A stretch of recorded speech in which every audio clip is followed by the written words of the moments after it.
I want to go over lavender. Lavender is an herb that actually has gained popularity in Europe around 1900. I know my family was using it quite often, and there was a lot of medicinal purposes they used lavender for. Other items too, like baking soda, mustard seed, um, dandelion root, and other things. Back in the 1920s, 30s, and 1940s, it's been well known.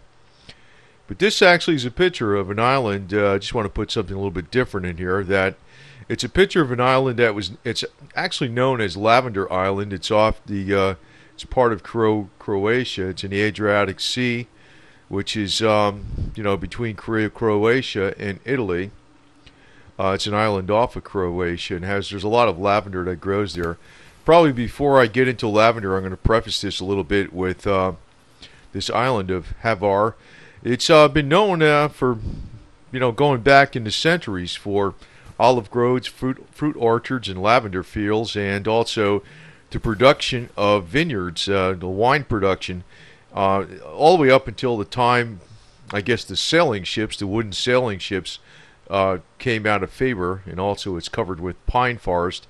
Actually, the name Havers is somewhat from the pine itself, but it's long been associated with lavender and rosemary production. It grows there in great quantities naturally, and this island is actually known as Lavender Island off the coast of Croatia. And, quite interesting that, some of these things that people don't think of that are very important are actually far more important than, some of the number type things that people are always being absorbed with, in their daily hustle and bustle. The island became prosperous from fishing, cultivation of rosemary, lavender, and olives, and also, of course, from wine. So this is actually off the coast of Croatia. Now, it's become often known as the island of lavender because of its major economic activity in the cultivation of lavender using aromatic oils and soaps. Now, also, it's quite interesting that a lot, the island is actually located right here. So you see Italy, Slovenia, Austria, Hungary, Croatia, Bosnia, and it's right here in the Adriatic Sea. So it's part of the Mediterranean culture, of course, and a lot of lavender grows there. It's quite interesting that a lot of things are not recognized by Western medicine that have a lot of benefits. But, actually, I want to start with this statement down here on the bottom. Lavender can actually be found in many pharmaceutical products. Although, if you look at Western medicine, they do not really recognize it. They don't really knock it, and it's not really the doctors. It's almost like the hierarchy.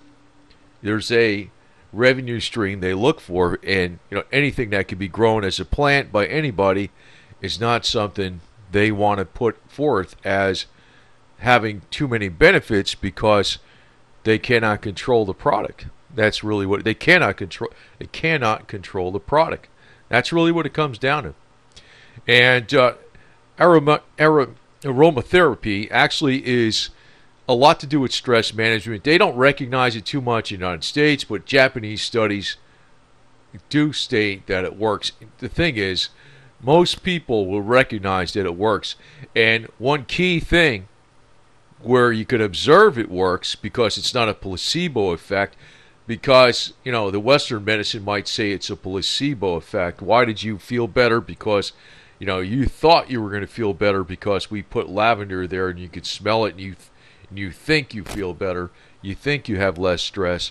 But lavender has been known to be used quite often on other animals like cats, horses, and dogs, and it works. And the animal is not told what to expect from it. So that's another indication it's not just a placebo effect at all.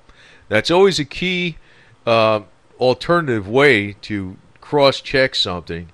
When they make claims that possibly this lavender or some herb can have effect, if it works on animals, and they're saying it has effect on humans, and humans are saying it has effect. Well, if it has an effect on animals too, that is not a placebo effect. That's something to keep in mind. That's a very important cross-check when you're looking at some of these claims. So some of the main uses of lavender are restlessness, insomnia, nervousness, and depression. It can also relieve itchy skin. It can help with hair growth. If you take it internally, not the oil, the herb. You don't take the oil internally; it's too strong. You could take the herb, the leaves internally, sprinkle them on food. That can help with bloating, indigestion, things like that. Other uses of lavender are for pain, including migraine, headaches, toothaches, sprain, nerve sores, and joint pain. So there's quite a bit to it. And, a lot of people associate it with sex, too. They do. They do associate it with sex.